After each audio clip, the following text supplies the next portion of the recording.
Hey, Trey Hensley here. I'm here at LR Bags and I'm checking out the Voiceprint DI.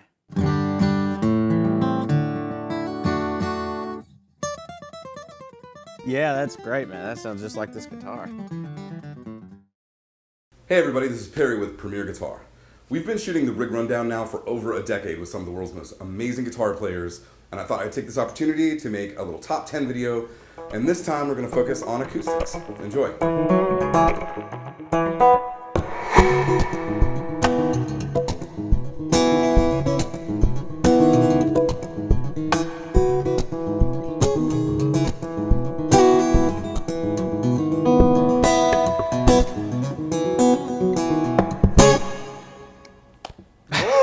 Hey, this is John Bolger. I'm with Mike Dawes. Hey, John. Acoustic, God, man, you are a virtuoso. Don't really throw that word around, but dude. False. I disagree, but that's very kind of you. I mean, love your work, and I've been Thanks, seeing you with this guitar, like, it seems like from the very beginning. Tell me Yeah. Tell me about this. So this guitar is, the first record I did, I played a Nick Benjamin guitar, who's a great guitar maker from the south of England, based in a place called Lewis. And I still play his guitars on record for some tunes as well. Great guitars. But this guitar I had made, when was it? It must have been about 4 years ago now. So I've been using it exclusively on the road since then. And it was made by a guy in a shed in Germany, like a lot of great guitars are. And it's made by a guy called Andreas Kuntz, with a very unfortunate name. Great name. That's with a C. So that's C-U-N-T-Z. How else would you spell it? Andreas Kuntz, my man, from Germany. So just, if you search for his guitars, just clear your Google search history afterwards. But he's an amazing guy. Unfortunately, in America, it's quite a naughty word over here. In England and Australia, not so much, but... Pretty common. Yeah, exactly. It's how we say hello. But do check out his guitars, amazing. And this is my sort of signature model, right? So it's called the Mike Dawes model. You can order this guitar from him to any specification, but if you do want the specific string spacing and action and things like that and neck profile, you can get it as the Mike Dawes model. But there's a bit of a waiting list. So, and I think Tom Ann's stock some of his stuff as well. Amazing guitar. Let's hear about your specifications. Sure. Okay, let's start with, I guess the thing that grabs my eye first is that. This right thing. there. Okay, so this. Talking about Nick Benjamin, the other guitar maker who I sort of represent right now. This was something that he kind of came up with as a sort of band-aid for a guitar player named Eric Roche, who's sadly no longer with us, from the UK.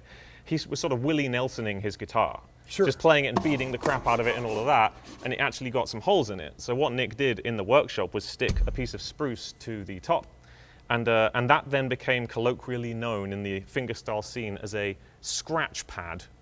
And Nick calls it a scratch patch, but I think that sounds like some kind of aid for stopping smoking or something. Sure. I don't know exactly. But it's just a piece of spruce, the same wood that this top is made of. And this is something that Andreas Kuntz put on this guitar. Exactly the same material as the top, but untreated, right? So there's no finish on it. So what happens is as you scratch it over time, the soft bits of the wood get worn away, the hard grain stays, and you get this sort of guiro kind of effect, right? And some people try this with beer mats, with other types of wood and things, but if you're after this specific sound, I'd highly recommend spruce because of the grain. Like other woods like walnut and things, it's a little bit harder to get that kind of sound. But I use that in some tunes to get a kind of, kind of sound, Well, it seems like you're doing that a lot. It is a big part of your whole rhythmic Yeah, deal. it's in a lot of the tunes I do use it, yeah. All that kind of stuff, Yeah. It's nice. But you need an internal mic to really pick it up well. And that's included in the kind of pickup configuration. But there's loads to talk about with this guitar. I mean, like the string spacing is actually really narrow for fingerstyle guitar. Really? Because my fingers are like little magic wands of alien freakery. And it really all starts with the fingers, In fact, these fingers, I don't know if you can see on the camera, but they were made in 1989 by my mum and dad. They're currently discontinued. Made of bone and various muscle tissue. But because I have quite lanky, skinny fingers, I like a narrow string spacing. So at the nut, I don't know if my American English is good for this, but at the nut it's 44 millimeters. I don't know what that is in. You use millimeters in America? No. Both the guys behind the camera are shaking their head at me like I'm some kind of idiot. So in the comment section, let me know. Yeah, we never really embraced that whole metric thing. Yeah. Just us and maybe. We lost the war, man. It's like, it's on us, man. Yeah. But on my Benjamins, I have 43 millimeter, and I said to Andreas Kuntz, can you give me a 43 millimeter nut? And he was like, no, you're insane. I'll do 44. So that's what we have. And at the bridge, it's 55 millimeters. So it's pretty narrow. Like, I think standard fingerstyle is like 46 millimeters. So 2 millimeters goes a long way when you're talking about string spacing at the nut, for sure. Sure. Yeah. Wow, and it joins the body of the, is it the 14? 15th? 14, yeah. Just here. And the neck is actually modeled off my first guitar, a Taylor 214, my first acoustic guitar. I think Taylor's, you know, I really love the neck on Taylor guitars. They've always been very, very comfortable for me. And since I started playing electric guitar, when I went to the guitar store when I was 17, got my first Taylor, it just felt so right. So every luthier built guitar I've ever had has basically had the same dimensions as the Taylor 214. And another cool thing about this guitar is the strings don't actually bend at the nut. I don't know if you can see that, but they kind of all go straight to the pegs. Sure. So when I'm in weird tunings like this, where I've got a low C sharp, you know, G sharp, this is all the way down to E. This G string is all the way down to E. So it's an open C sharp minor 9 chord. It's crazy, crazy stuff. You can get some big atmospheric sounds. Yeah, But wonderful. to have that little bit of extra tension, it really does help. It's a really noticeable thing. Oh, and it's got to help with staying in tune. Exactly, exactly. It honestly does. I noticed the difference. Some people on this tour have been asking why one of the pegs is from a Lakewood guitar, and that's because we're on tour and getting spare parts is quite hard sometimes. Sure. So this peg broke during a show in Cambridge at the Corn Exchange, and Chris, the master guitar tech, backstage was able to just yank a peg off a Lakewood or something. I don't know what guitar it was, stick it on, and it's been on there ever since, just to fuck with people. Yeah. You know, Somebody's, why have you got the silver peg? I'm like, oh, dude, it's tone. Of course, it's tonal. Somebody who's at Lakewood's like, what happened to my peg? Exactly. Yeah. But yeah, it's Indian rosewood back and sides, a 38-year-old Sitka spruce top, quilted maple bindings, which I love. I love the aesthetic of that, and it helps under low stage light to have quilted maple with the black dots. I can always see where I am at all times. It's a slightly reinforced top, which is something that Andreas came up with for the more percussive players, myself included. Although I do hit quite lightly, the reinforced top just makes it really roadworthy, you know? It makes it really easy to tour with. But then there is, and D'Addario strings as well. I've been working with D'Addario for a while. What gauge and what type of... Well, John, I'm glad you asked that question. So this is a custom set, kind of. So D'Addario, one of the reasons I was attracted to D'Addario in the early years was because they were one of the only sort of big brand companies that released a stock DAD-GAD set, so DAD, GAD tuning. And the gauges for that were from high to low, 13, 17, 24, 32, 42, 56. Okay, so you've basically got the 56, the 17, and the 13 from a set of mediums, and then the 24, 32, 42 from a set of lights. But D'Addario sold these as a stock kind of thing altogether. So I didn't have to buy 2 packets of strings as a kid, right? Sure. Anyway, fell in love with the strings. I've been using them ever since pretty much, and I've been sort of formally with D'Addario for a few years now. And these are their nickel bronze sets. Now, the interesting thing about D'Addario right now, by the time this video comes out onto the internets, I'm actually experimenting with a new string that they're about to release, but I probably can't talk about it now, but by the time this comes out, it'll probably be announced. So comment section. Comment section, yeah, Have at explain it. what I'm talking about. And that's basically a way to, let's just say, make these strings that I love last a little bit longer. Man, not a lot of bluegrass guys you're gonna see with a ton of pedals, which we will get to in a second, but we should start with this custom right here. This. Yeah, I got this about 2 years ago, and it was built by Preston Thompson Guitars out in Sisters, Oregon.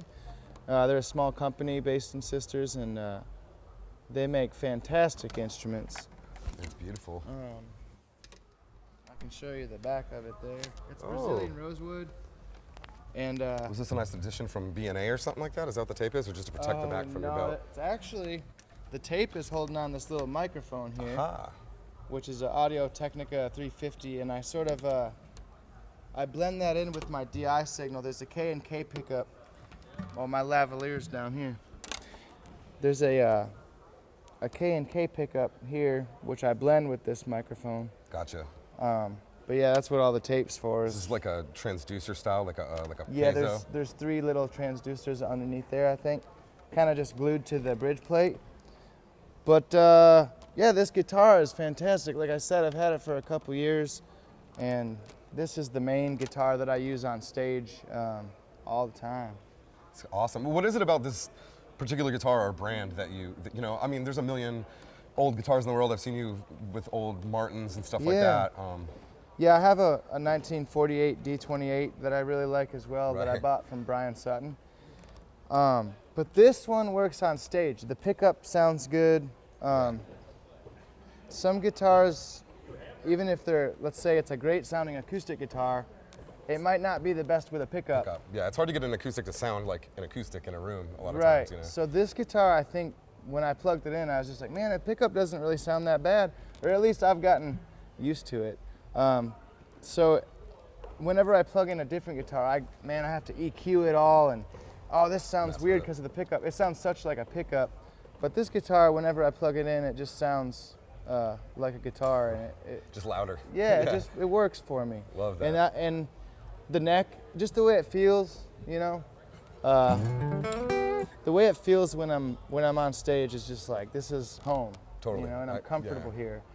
It's Love crazy that. if I pick up a different guitar, like since this is Brazilian, you know, if we travel international, like I will bring my mahogany guitar. Just so you don't have any kind of. Yeah, I don't know. I mean, and then it's just crazy how much different it sounds in the headphones. And I'm all about consistency.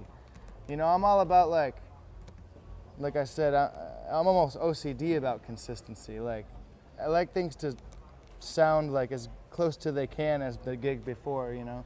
Totally get that. Or and feel too. So when I get used to a guitar neck, I really get tied to one for a while.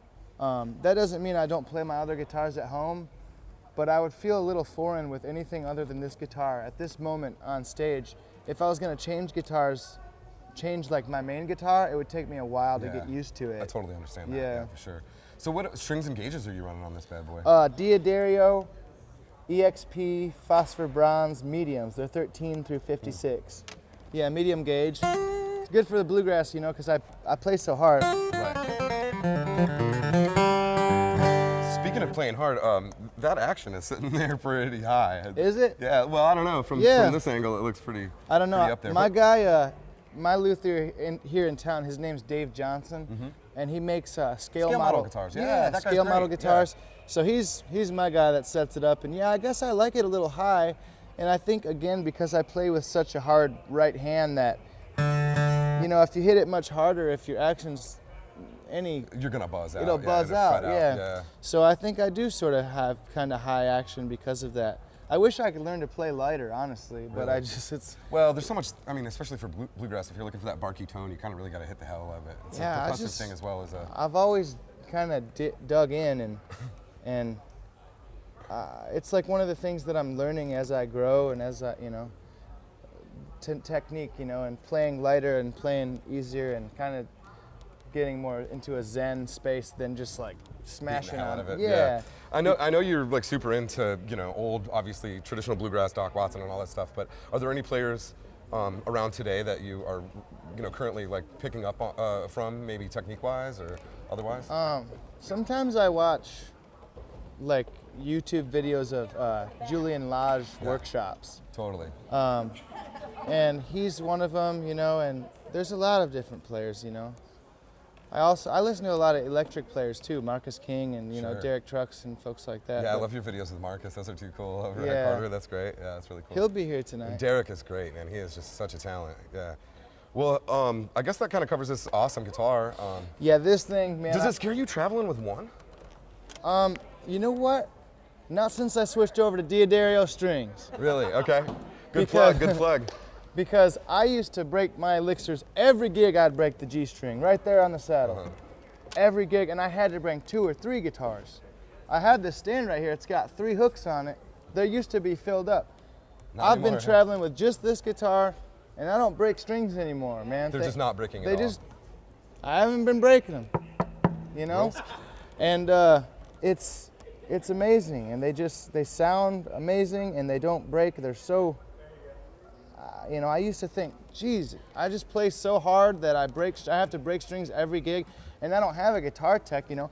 When I break a string, I'm sitting here changing a string on stage in front of everybody, and it's, to me, that's like sort of like, I wish I could be doing a show right now. Right. You know, but that'd be it's- nerve-wracking for me. Well, it's like frustrating for me. It's like, you know, you're in the middle of a song and then you break a string and then your whole guitar goes out of tune and it's just Right. like, gosh. It's a nightmare. And of course, you know, that's when I would just grab a different guitar. And I used to, you know, like I said, I would bring my mahogany Thompson, and I also used to have a Roy Noble guitar that I would bring. But lately, since I haven't been breaking strings, it's been okay to just bring one. Yeah, that's crazy. yeah. Man, you must have some confidence in those strings. That's I wild. do, I do. I love them, man. Speaking of tone woods, I'm guessing this is a spruce top? Yeah, Adirondack spruce and Brazilian rosewood back and sides. So beautiful. It's just a beautiful. I love that cool little volute, super traditional. Like, Yeah. Yeah. It's great.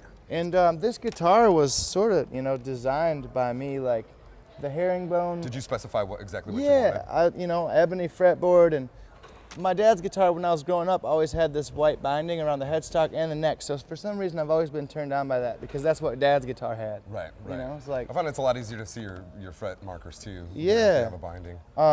But I love this sunburst, and also, That's a pretty you know, burst. it's basically an HD 28, but I put a D18 style rosette. Like I like the small one. Super simple and little one, yeah. Yeah, and it works great in an acoustic setting. It works great in the studio. It works great on stage. This is like, man, I think I don't know. You can never say, but I'm pretty tied down to this guitar. Like I love it, you know. Love that. I'm certainly never going to get rid of it, but this very well could be my axe, you know, my main one forever, you know. We're on the last guitar here, Jay. I'm going to say a word about this, and I'm going to let you say a word about this, because this has been, like if I had one Desert Island kind of riding guitar, it would be this one. And this is the one I used on Meta Modern and all that. Right. All that's it, is all this guitar. I've used this a lot. But there's something about you pick it up and it's so warm. Yeah, it's got ghosts in it. Come over here. You're out of the camera. Sorry. Oh, yeah. Maybe Get in the cameo. shot. This is a Hello, cool man. cameo. Yeah, man. No, this guitar's incredible. Here, I've you written- talk about it. I've written some of my I'm best out. songs Seacrest out. on this guitar. I'll just pick it up as soon as I get into town. You know, we'd make records and David let me play it. And I just, in the late hours of the night, you know, in the early hours of the morning, this thing's ready to go. It wakes up at You night. steal it every time you Yeah, come to every town, time, right? every time. Now you got one of your own. Now right? I got one of my own. Mine's a 64, I think, and but this one has it. It's got the grease and the grime, and the secrets. You pretty much wrote everything on the last couple Yeah. albums with that, right? Like 90% Yep. Yeah, on that that's it. guitar. All right, so you wrote like in the studio? Yeah, we Always. write. Yeah, we write in the studio. Wow. And this is a huge motivator for me. So when you come in, no ideas, just like, or No. like little bits? Yeah, and well, I then mean, I write just about every day, but it's different, you know, for Rival Sons. That's been our whole ethic, is to write when we get into the studio, and that way we work together and we have to work really, really quickly and write songs on the floor and do it really intense. That way, for us, like with Dave, we're actually laying down the tracks the first, second, or third time we've ever played them. So then it has like that Right. that spontaneity Yeah, when you don't really know what you're doing. yeah, So, yeah. That's great. Very bandy. We Yeah. sold that from Sam Phillips. I went to this, Sam Phillips had a book that came out this past year, and his son was talking about every day Sam walked into the sun, he had no plan. He knew it was coming in, but he had no plan what songs they were going to record, how they were going to do it, and he walked out with a whole lot of shaking going on, you know? Yeah. So we just go in there and make it up as we go along, because that's when it's fun. If we're not having fun, I mean, Well, might as well. you never know what you're going to Something get. You Yeah. don't know what. It's like a box it of has chocolates, Yeah. Well, like it has to do with what you had for breakfast, or Yeah. how well you got along with your wife the night before, or just whatever. Right. All those different things converge, and then you get something different every day. Well, that's probably the seminal writing piece Yes. of all of them, so I'm glad you showed up in Yes, time for absolutely. I that have a very special relationship. What's that? Oh, okay. one. That scares me. The California stuff you got going on Yeah. scares me. Yeah. Let's talk about this this guy right here. Uh-huh. This is my old National Duolin. I got him a few years ago. What a great guitar. It's a 1931 Duolin, so this was like a, National got this cool paint job, you Oh, know. yeah, that's great. They put the like naphtha in with the nitrocellulose paint, and it made this crystal thing happen. Wow. They kind of look murky from a distance, like Yeah, shoot that over quite there. unremarkable, but when you get in close, Oh, it's beautiful. you can see there's this crystalline sort of paint finish. Wow, it's so cool that in the 30s they were that creative, you know? It's really cool, and the thing with this paint, like they forgot how to do it for a long time, and so it was a mystery. And there's just recently, like maybe last 10 years or something, there's a dude, I'm not sure where he's located, he's in the States somewhere, but he started to maybe found something about what they were doing. He started to experiment with the quantities and things. Really? And he does some finishes for National out of San Luis Obispo there. And I actually saw one of their like takes of This Is That guitar here up in Groons last week. And it looked pretty good. He had it pretty, the Really? color and the pattern and everything was pretty good. So. Wow, that's cool. Isn't that amazing that there's a lost knowledge like that? Yeah. Like something, you know. that- You wouldn't really think that would happen. Yeah. But, It's like I'm told that nobody knows how the Pantheon was built. You Right. know, and it's the same kind of idea. Uh-huh. Like, how do they do that? And then Yeah. people don't know how. yeah. Same deal there. Wow, that's cool. So, and do you play bottleneck on that or just conventional? I used to play a lot of bottleneck on this. You know, most of my 20s I was very much like just saturated myself in like early blues and that's what I played a lot. But since I began to do my own records, I don't so much. I never, I guess, explored the bottleneck that much as a pure instrumentalist outside of playing songs or whatever. Yeah. So it didn't really translate into something that was unique enough for me with my songwriting. But it works real nice with the bottleneck, of course. But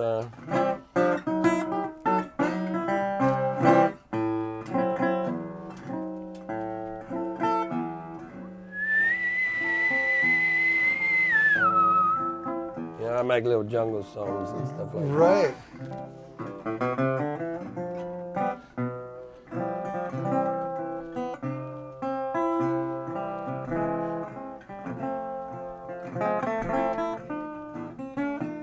Something like that. And That's so cool. yeah. So this was a really beautiful guitar when I got it, but with my old band, I had more of like a New Orleans lineup, my previous band. And I used to use the finger picks, and invariably, like either my fingernails bouncing off the front or a bit of thumb pick or something. Yeah. But It's got a few bald patches. for 80 years old, right? Well, I guess you can have bald patch when you're 80. Yeah, when you're 80. This one here is from some beauty product. Found its way into my guitar case lining like a week ago. Oh, nice. I was tuning my guitar in Philadelphia. I was like, what happened? It just ate right through there. Hey, you know what? A noble battle scar. It's gonna, Livia. yeah, it's all gonna happen. Workshop, no what? Sure, they're custom shop. Custom yeah. shop, yeah. And then I have a lot of Danny Farrington handmade guitars, 12 strings that I had them make with a scroll neck looking like a violin neck. Oh yeah. I gave him the worst job ever. I said, I want a 12 string that's so small and it has to have scrolls here and a scroll neck and a tiny body, but it has to be really loud.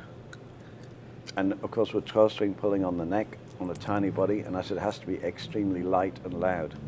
And he was like, about a year and a half later, he was like, ah. And he made one and I played it on lots of records. It's an amazing guitar. This is, I was explaining to you that my neck was measured off of this 1970 018. Now, I don't know how well you can see this, but Oh yeah. this is newly refinished. It was just about a Willie Nelson. It was just about a trigger, and I had no intention of. I had no intention of messing with it because this is my main girl. You know, she's got all the songs. Yeah, it's just a simple, you know, this is a single 018, and at one point was, you know, one of the cheaper guitars they made, but it's old. It doesn't think it's a tree anymore. Right. It's got mojo, and I was leaving it alone. And then I was saying how great Martin is. You know, they showed up one day to a show, and a couple of people, one of them being a real big guy, made you look like a little guy. And he says, "I'm here for your 70. Well, I need it. He goes, "No, well, I brought you this to use until we're finished with it." Well, what are you going to do to it? Knowing full well, it's like, well, we're going to lacquer it up. We're going to finish that. I'm like, well, I really don't want to do that. He's like, okay. Well, I'm taking it. So, I was like, okay. So we had a laugh about it, and they were right, you know. And you know what? It does look pretty badass now that they've, It does. you know. But you know, the whole thing is that my technique is actually really good. It's my excitement on stage that starts to happen. I do this thing where, like, as I'll play whatever I'm playing, either picking like this or whatever it is, it's pretty tight in there. I'm strumming, I'm right over it. But then I'll start playing and getting excited, and I'll do things like this, and the next thing you know, I'm striking everywhere but the strings, and Yeah. that's part of the life of a guitar. You know, Right. it's got to be part of the show. Hey, did it change the tone when they? No, it really didn't. If it did, it was so imperceptible to me. They went real. They did it very tenderly. They would have liked to have gone more, I think, if they had Sure. it their way. You know, really protective. But Yeah, probably added years to the life though. That's yeah. awesome. And then, so what else can I tell you about this guitar? I mean, this is. What gauge strings do you? I use 13s. I like a relatively heavy string. I don't like to bend. I rather do slides than bends. Let's start with your guitar bit. Yes. So we can hold that. So I've seen you. This old beat up guy. Yeah, high mileage. High mileage. Yeah, on for that sure. one. What's the story? So when I first started out playing guitar, I picked up a guitar when I was about 15, and I'd classically trained on piano. And I'd gone to preschool and seen the teacher playing piano and just fell in love with this amazing machine, you know. Yeah. So at 4 years old, I'd gone home and said, "Mom, Dad, I need a piano." And they were like, "Really? You got to choose the biggest instrument?" But I just was so taken. And we didn't really listen to music at home. We weren't a big music listening family. So I started piano lessons, and it was a great grounding for music to learn chord progression and the theory.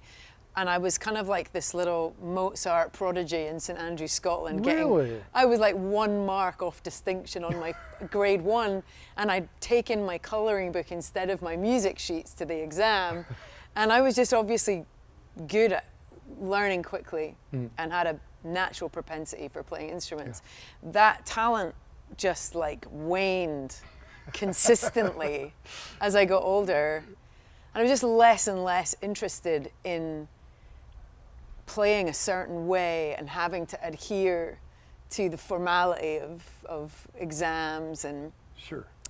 And right at the end of that, when I was just about to start failing exams, I think I got to like grade 5, I took up guitar. And I'd always been into creative writing, but it was when I got my hands on a guitar, and I didn't ever have any lessons. I just taught myself singing as well. And it was great not having that kind of instructive nature. It was really just exploration for me. So a lot of the time I still don't actually know what chord I'm playing.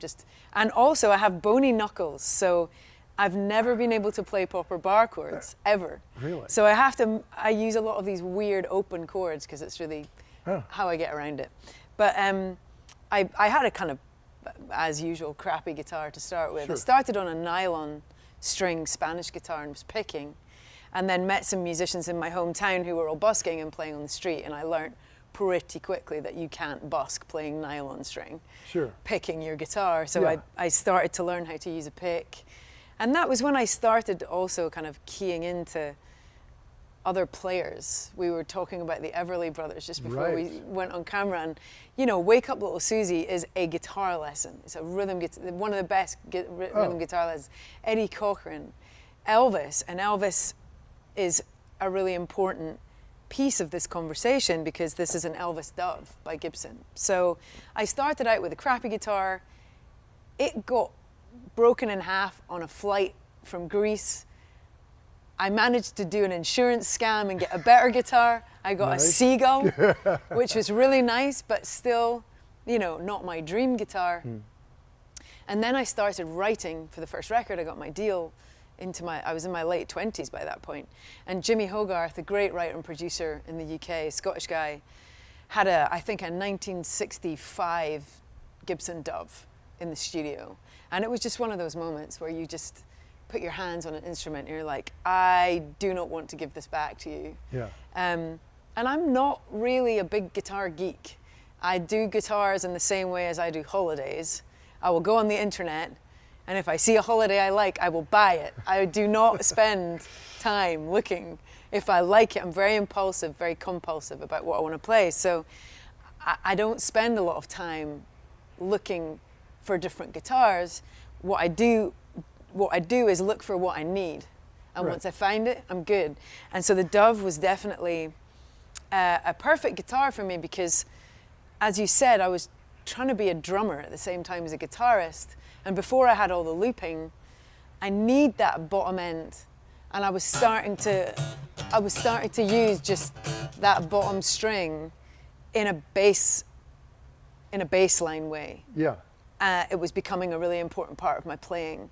So I had to have that body in the bottom end of the guitar. So I kind of had to do a dreadnought. And then the top end, I need the Django. And it seemed when I'd try other guitars, it was kind of either or. Right. And this one just ticked all the boxes. And so I was playing the original Dove. I bought a new one, which is now a vintage guitar, which is so crazy. But it did me proud, and it was the kind of the blonde front and the red back and the Dove on the scratch plate. And then I don't know how I came across an image of the Elvis version, but I was like, I know I want a black guitar. And so Gibson custom made this for me. I did my own little thing by putting the star. Eye to the Telescope was the first record. And Love it. Put the stars on the fretboard, and it's probably reaching maturity at this point. I mean, you can see it's coming apart. It's one of the biggest problems is because I hit the guitar to get the loop. Yeah. The bracing. Yeah, and you're not like regular. delicate. No, I go for it. So there's a lot of cracking, and the brace, all the glue comes off, and the battery pack falls out. And sure. You just have to accept that it's a road dog, and it's going to get, a bit battered. And then Gibson actually made me a backup, which is this white one. I really wanted.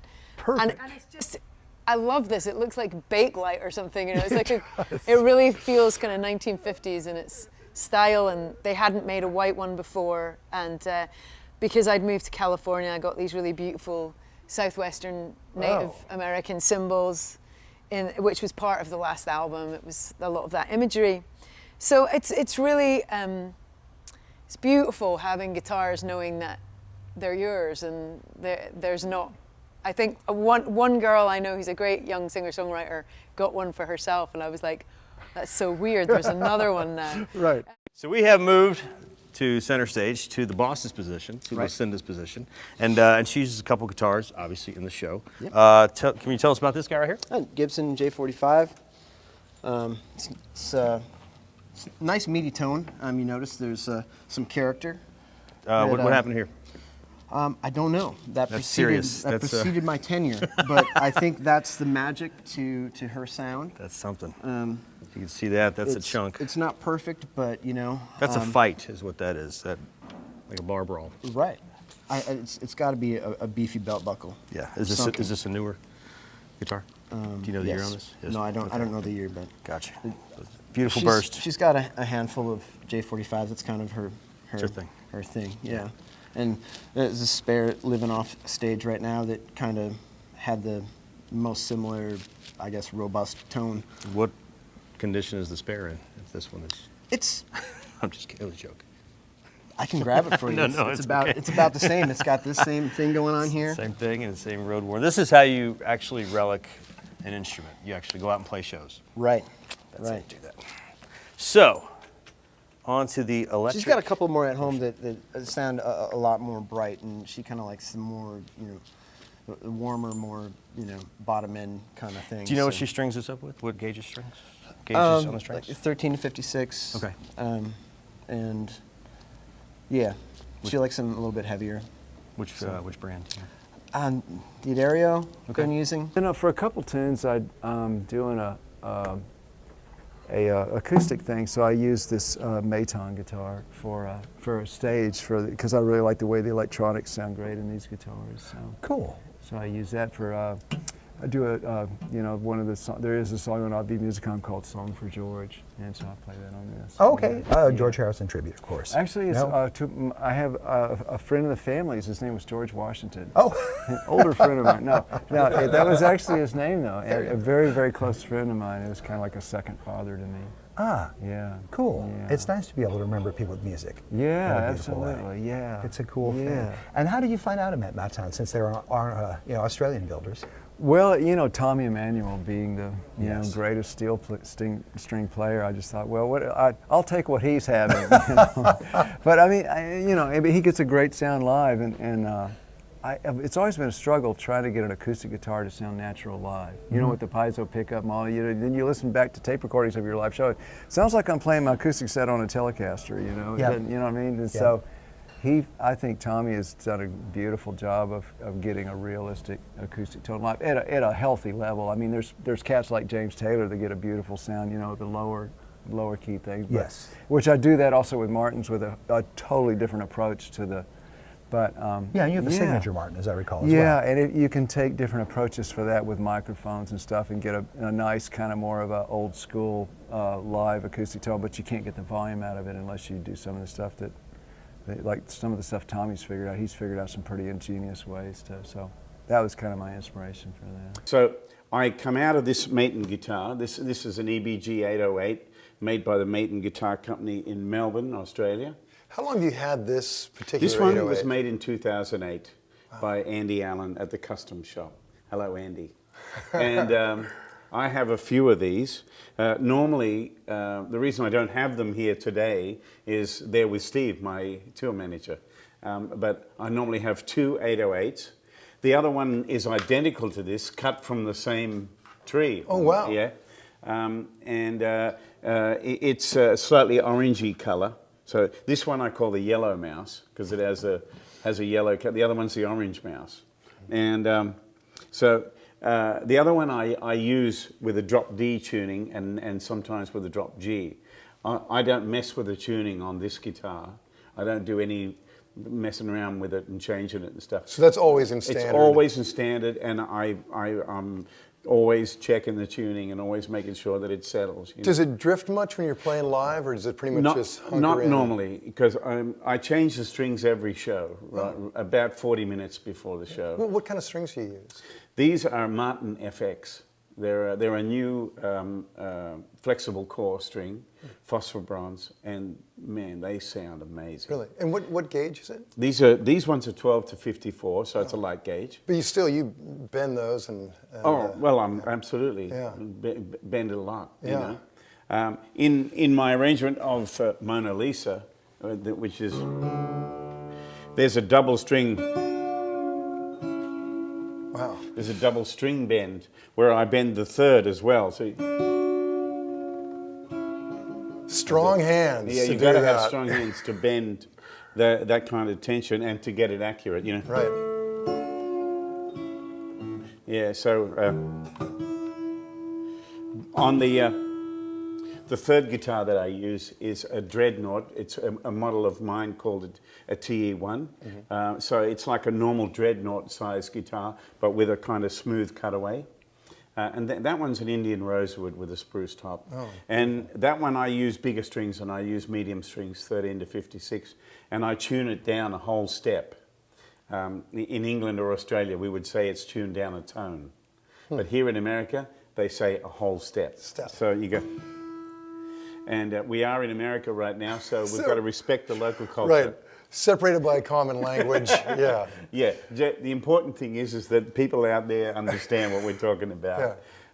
So the guitar's tuned down a whole step. And because of that fact, you can play certain shapes and fool people into thinking you're using like a C tuning or an open tuning or dadgad or something like that. But I still just play it in normal tuning. Really? It's just tuned down. But because it's tuned down, it makes me think and feel and play in a different way. Right. And try to create space, you know? Like when I'm playing tunes that I've written that were written with the guitar tuned down, you know, if you play them with normal tuning, I'll give you an example. Here's a little bit of a song I wrote called Questions. So, where the verse goes...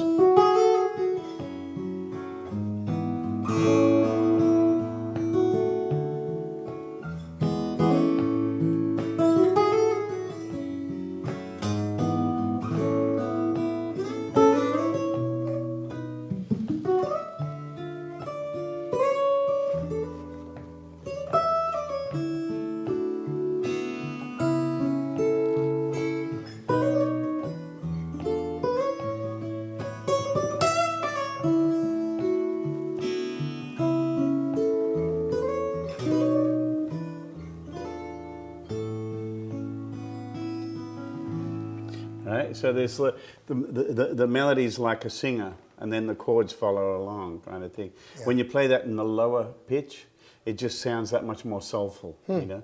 And I just love that sound. So that's why there are two reasons why I carry two of these. Is if I break a string on this guitar, which happens maybe once a year. If I break a string, then I can just swap to the other guitar and someone can re-string the other guitar for me. So I've always got a spare, but I always have that other guitar in the other tuning, so I'm not messing around tuning on stage. Yeah. Okay. Now, did you, the other guitar that's tuned down a full step, did you have to do anything with the intonation, or did it just hunker right in? No, it just was, it's just perfect the way it is. How great. Yeah, well, the predecessor to the one I'm using right now, which is the guitar that, for those people who have kind of followed what I've been doing, the one that's really scratched up all the way along here, right? That guitar I used to use down a step and a half. Wow. So the E was C sharp, so it's even lower. Yeah. But I had to find strings that went from 13 to 60 to get that real low piano overtones coming from the deep strings. And I loved it, you know, but I wore that guitar out, you know. I was on tour in Italy about 5 years ago, and I was doing this thing where I was creating wind and thunder with the thing, and my finger went right through the face. My finger literally went right through the face because it had worn down and it was paper thin, you know. And so what I did is I took it to a place in Verona called the Musical Box, and my friend Roberto Fontenot put little slivers of birch, really good solid wood, up here until he matched the top, and gave me back the guitar, and it played again just fine. Wow! You know? How did it sound? Quite a bit different, or it sounded exactly the same. Wow! Yeah. Yeah, you know, that's a funny thing. People think that all this stuff that I do to my guitar is really altering the sound, and it doesn't. The day that I got this guitar, the first gig that I did with this particular guitar, it arrived on the plane, and we were in Santa Cruz, California. And I took the guitar out and put it on the stand, and I was going to play my new guitar, you know. And my tour manager said, "There's a hole in that guitar." And I said, "Where? What are you talking about?" It was cracked from here to here, like that. And this was laying open. You could put your fingers in there. Yeah. So I just grabbed it and squeezed it together, and we taped it with gaff tape, like that and like that. And I played the show with the guitar gaffed together, and it sounded fine. Get a little gaff tape on it right now, in fact. Oh yeah, see, this is on the road repairs. I had the microphone here rewired because I developed a little hum. Yeah. And when you're playing a guitar with the mic wide open into this big, beautiful PA in a 2,000-seater hall, you're going to hear every minute detail of everything, including any electronic faults, right? So we discovered there was a little hum So what we did is we had the wiring rewired and then all grounded and then wrapped in this kind of rubber thing, which was perfect. Now we got no hums, but now the mic is in a slightly different position. And me being here's the sound I'm looking for, how am I going to get it? What I did is I pushed it back and then I gaffed it in place and I got the sound. You go back.